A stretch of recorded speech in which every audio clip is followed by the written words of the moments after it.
Rezarta Bajraktari Cungu, doktoresh edhe njëkohësisht specializonte ginekologjisë, është shumë kënaqësi me qenë sot bashkë në këtë ambient kaq të mirë. Është po ashtu kënaqësi shumë dhe për mua, ju falenderoj shumë për ftesën që më keni bërë. Doktoresh, na biseduam paraprakisht dhe mbuni shumë përshtypje, keni qenë medresante në medresen e Shkodrës, apo? Dhe mandej keni vazhdu me mjekësi. Po, hapat e mia filluan në Shkodër, në medresen Haxhi Sheshamia. Pastaj fillova studimet për mjekësi në Universitetin e Tiranës. Pastaj morëm një hap të rëndësishëm për jetën tonë për të vazhduar specializimin në ginekologji në qytetin Konja të Turqisë. Po, qa është ky dallim, do thotë, sepse pri medreses supozohet në shoqëritë kryesisht tona që vazhdohet me teologji ose diçka e tillë. Cili ishte motivi që u shtyr drejt mjekësisë? Faktikisht, unë që e vogël, jam rritur në një familje me frymë islame dhe që e vogël isha rritur me atë iden dhe isha ushqyer me iden që kur të rritemi të bëhemi të dobishëm për popullin dhe për vendin tonë, ku kemi lindur dhe ku jemi rritur. Dhe që e vogël e dija që do bëhesha ginekologe, pavarësisht që me kalimin e kohës rrugtimi nuk ishte aq i thjeshtë sa që mendoja, por nuk pendohem, sepse ishte qëllimi i jetës time, të cilën besoj që ja kam arritur dhe emaneti i prindërve të mi, që kur të rritem të bëhem një mjeke e zonja dhe të shërbej popullit dhe vendit ku ne jemi rritur.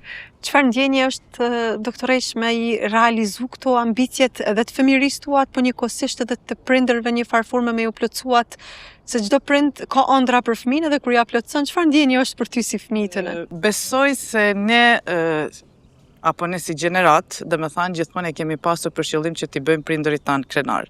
Dhe në momentin që ti kthehesh mbrapa dhe thua po, ja rrita atë çfarë dhe unë desha, por atë për të cilën unë jam ushqyer me vite, besoj që secili nga ne ndjehet mirë dhe ja uroj që kjo veçori të përcillet edhe në gjenerata dhe në fëmijët tanë dhe në generatat që do vinë mbas nesh, sepse e mira e cila bën dobi për popullin dhe vendin tonë është gjithmonë diçka që duhet të jetë synimi i jetës tonë.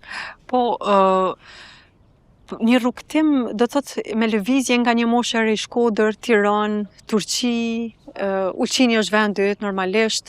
Kjo jo vetëm çështje profesionale, po edhe përvojë jetësore. Ashtu po e shoh. Unë gjithmonë them, më duket domethënë jeta sikur një aventurë.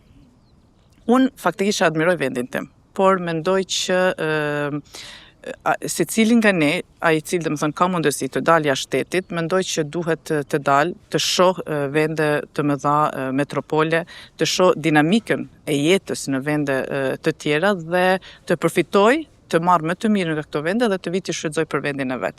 Dhe nuk jam e penduar sepse është një përvojë jetësore, nuk është vetëm nga ana profesionale, por nga ana kulturore, është multikultural shteti i Turqisë, po ashtu kam përfituar edhe nga qyteti i Shkodrës dhe është një eksperiencë të cilën unë nuk do ndrojem asgjë në jetë.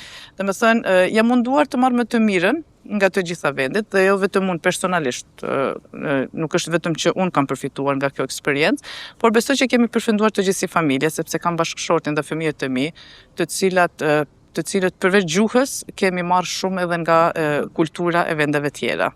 Po, do thotë, po me fëmijët, a keni synimin me i drejtu ka mjekësia apo? Jo, bile atje çuditën të gjithë mësuesit e fëmijëve të mi, sepse unë mundohem që mos t'i bëj presion në zgjedhjen e profesionit të tyre. Normalisht është si çdo prind dhe unë dëshiroj më të mirën për fëmijën tim, por do ja respektoj gjithmonë vendimet, gjithmonë do i drejtoj, të paktën do mundohem të i kanalizoj për atë çfarë unë shoh që ato bëjnë më të mirën. Për mua është rëndësishme që në çdo profesion të bëhet më e mira, të jepet maksimumi.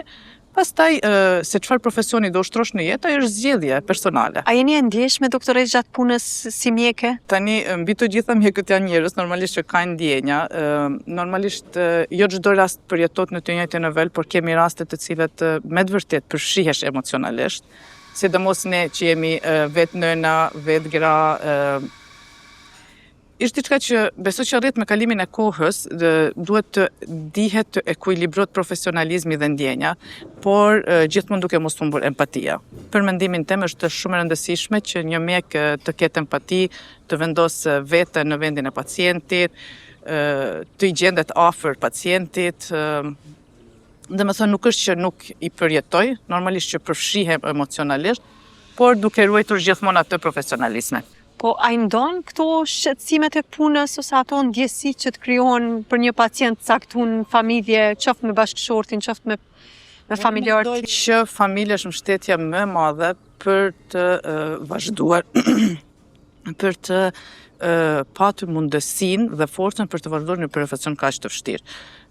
Mundohem që mos ta reflektoj stresin e ditës në familje, por nuk është që nuk i ndaj, domethënë prehjen, mbështetjen gjithmonë e gjithë tek familja. Dhe deshta apo s'deshta ato stresin e ditës, po nuk e ndave kur vjen në shtëpi, atëherën është e papërballueshme. E ke gjetë, do thotë, mundohem me majt një ekuilibër, mundohem mos domethënë mos ta reflektoj gjithmonë, sidomos tek fëmijët, por është e pamundur të mos ndahet apo të mos ndjehet lodhja apo stresi gjatë ditës në shtëpi.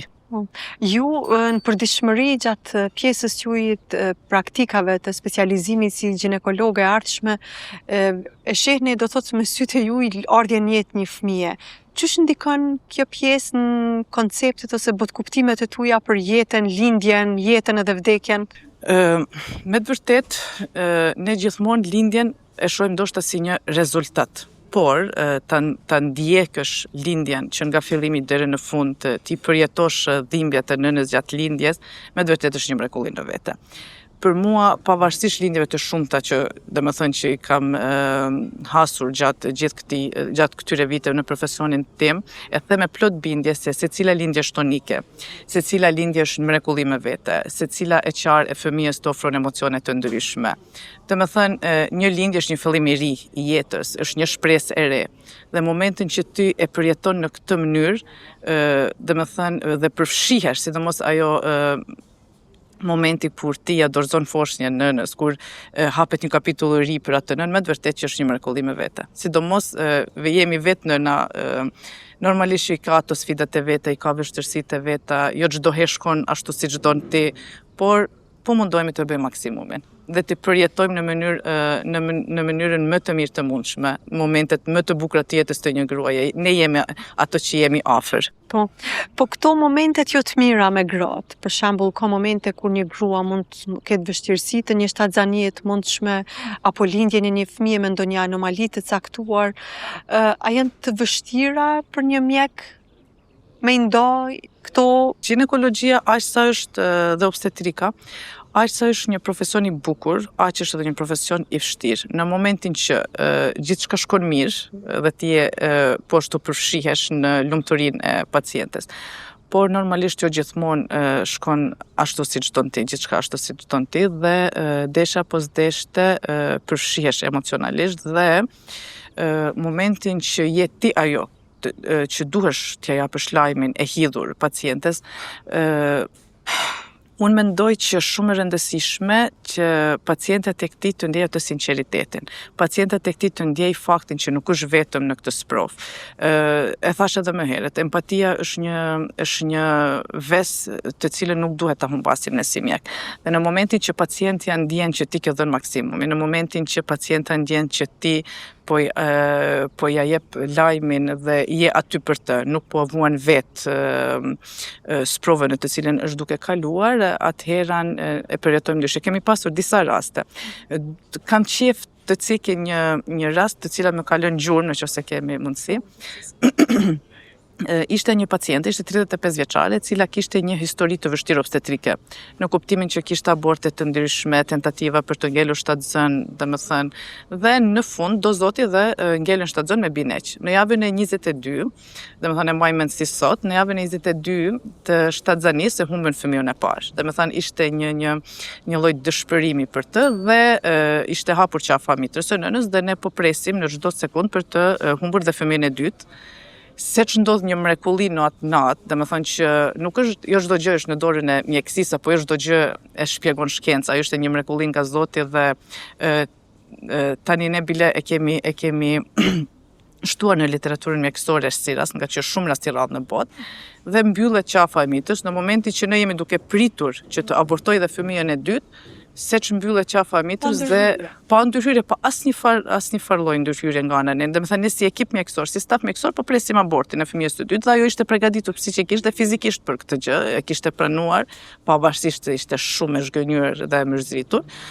Dhe vazhdon shtatzënia për një mrekulli, fëmijë tani është 1 vit, ajo vjen çdo muaj të na vizitoj neve. Siç e cekam më parë, kemi shtuar në literaturën mjekësore sepse është një rast shumë i rrallë dhe nuk ka shpjegim nga ana mjekësore, është vetëm një mrekulli nga Zoti. Dhe gjithmonë është ajo që sado që ne të mundohemi, apo sado që ne kemi ato pikpamjet tona për prognozën tonë, e japim prognozën tonë si mjek, është gjithmonë aty një fuqi të cilët gjithmonë ndërhyn dhe aty ne çon duart.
Po, është shumë.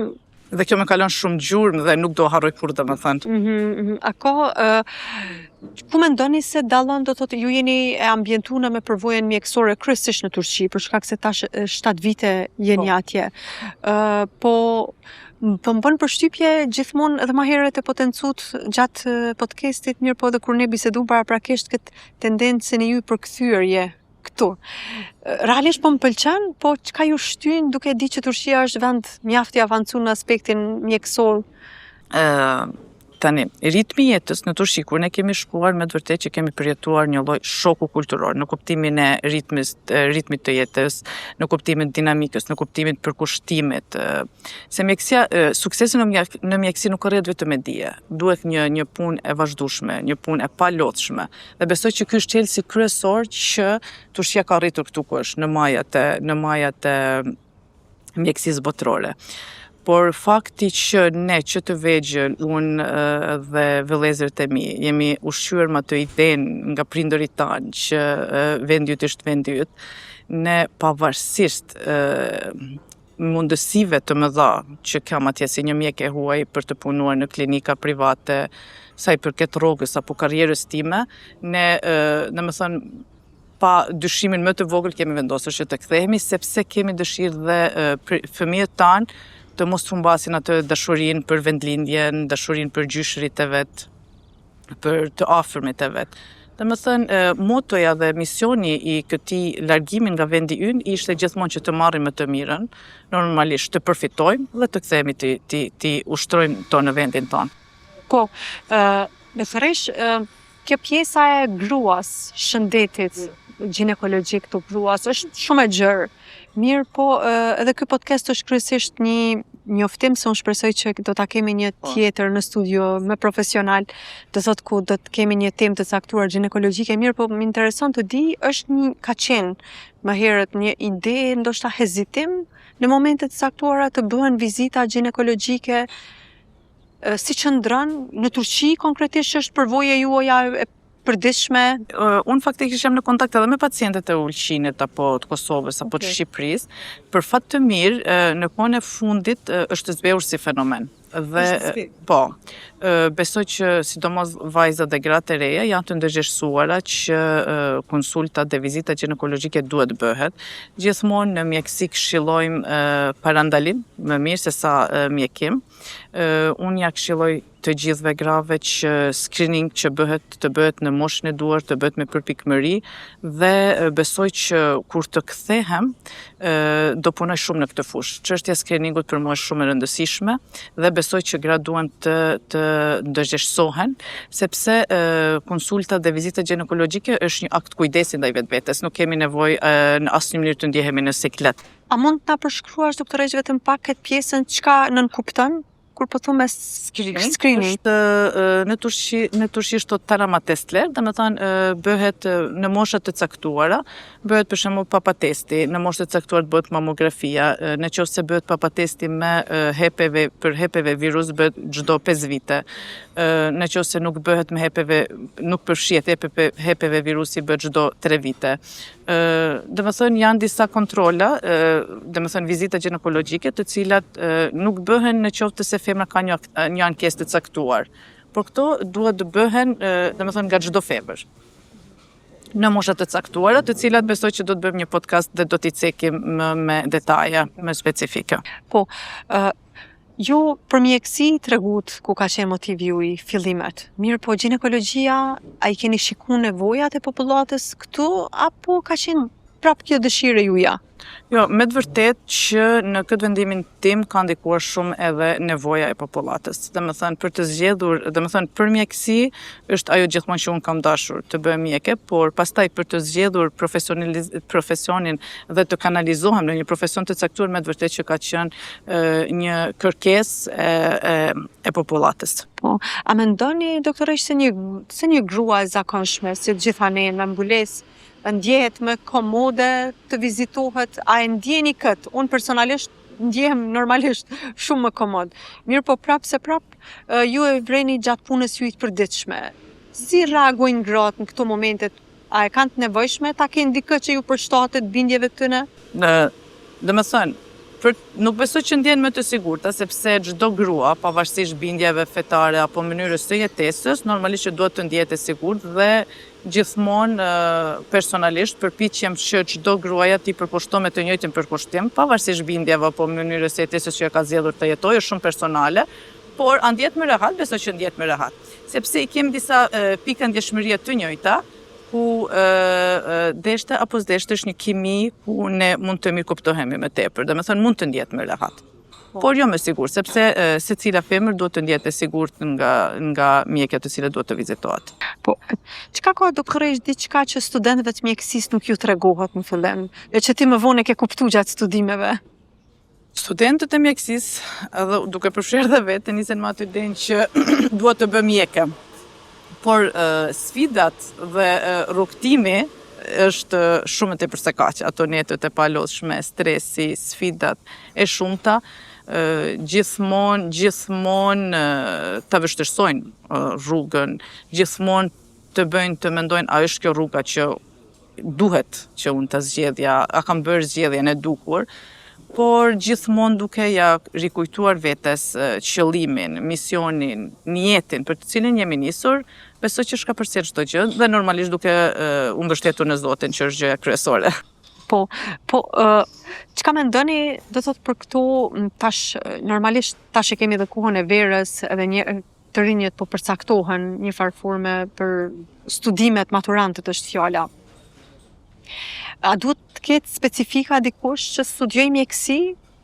Specifika ose është diçka që du të lindim me atë dëshirë, apo edhe mund ta sfidojmë veten. Momentin që dikush e don si profesion, çdo kush mund t'i arrijë. Ne kemi tani asistentë të ndryshëm nga vende të ndryshme të Turqisë, me potenciale të ndryshme, me karakter të ndryshëm dhe çdo kush e arrin ta bëj. Jo që është e thjesht për momentin që ti e don diçka, nuk dorëzohesh, besoj që e arrin. Thjesht duhet ta duash. Dhe gjatë rrugtimit duhet të ruash shëndetin mendor, fizik, shpirtëror, sepse nuk është qëllimi t'i bësh dëm vetes për të ndriçuar të tjerët në kuptimin që në qoftë se e don shumë si profesion, atëherë besoj që mund të arrish. Mendimin e Zotit gjithmonë. Nuk po mundem pa përmend edhe pjesën e inteligjencës artificiale duke e di që është super aktualitet sot. Edhe normalisht që IT-t sot që punojnë japin shumë zë, për shkak se edhe e ka arrit një efekt jashtëzakonisht madh në jetën e secilit. Çka mendoni për pjesën e inteligjencës artificiale të përfshirë në aspektin mjekësor, duke e di që secili prej nesh sot ka mundësi me hyrë dhe me bisedu me ChatGPT-n, me bo pyetje dhe për shëndetin? Nuk e mohoj dobin, edhe neve si mjek na ka lehtësuar shumë punë, edhe pacientit i ka lehtësuar shumë punë, por është më së vërtetë dhe fakti sepse disa gjëra po teprohen në faktin sepse është rritur edhe shumë frika e pacientit, sepse në momentin që të i drejtosh për një problem inteligjencës artificiale, ato dalin disa lloj diagnozash, dhe në momentin që ti si një pacient i thjesht nuk ke njohuri të shumta për simptomin për të cilën apo për problemin për të cilin je drejtuar inteligjencës artificiale, normalisht që mund të ngatroj apo mund të shtoj atë ankthin. Dhe ka shumë paciente që duke u bazuar në informacionin që marrin nga inteligjenca artificiale, janë shumë të stresuar, vinë me shumë ankth. Dhe më thënë, është një thik me dy presa, mendoj. Po, që mjeku duhet me arrit a ka raste për shembull kur pacientët insistojnë në përgjigjen e inteligjencës artificiale? Në kohë nuk është që më ka takuar një rast i tillë, por besoj që ka raste. Sepse ndikimi është? Ndikimi është i tepërt, është ndikim ka më shumë se që ne mendojmë. Dhe në mënyrë në subkushiencën tonë po ndikon më tepër. Tek fëmijët tonë në përgjithësi media sociale, interneti për fat të keq po ndikon, por duhet të dim të menaxhojmë edhe ne si mjek, edhe pacienti si pacient, edhe si prindër, në çdo fushë do të dim të menaxhojmë, të ekuilibrojmë avantazhet dhe disavantajet e inteligjencës artificiale. Për fund, nuk po mundu pa ju pyet edhe sa ku ju kanë mbet për me u kthy, me kontribu në Ulqin? Faktikisht edhe disa muaj, dhe me thënë po, edhe disa muaj dhe shpresoj që inshallah do të kthehemi. Normalisht që kur të kthehemi janë ato punët, çështjet e nostrifikimit, diplomimit, dhe me thënë kemi disa peripeci, por të cilët inshallah besoj që do të kryen dhe edhe unë mezisht po pres të kthehem dhe të kontribuoj në vendin tim. Shumë me njerëzit e mi që i kam të afërt. Unë ju falenderoj shumë për kohën edhe për kontributin, e shpresoj që kemi më taku prap. Po inshallah, dhe unë shpresoj dhe unë ju falenderoj shumë për ftesën, ishte një kënaqësi shumë e madhe për mua. Faleminderit shumë.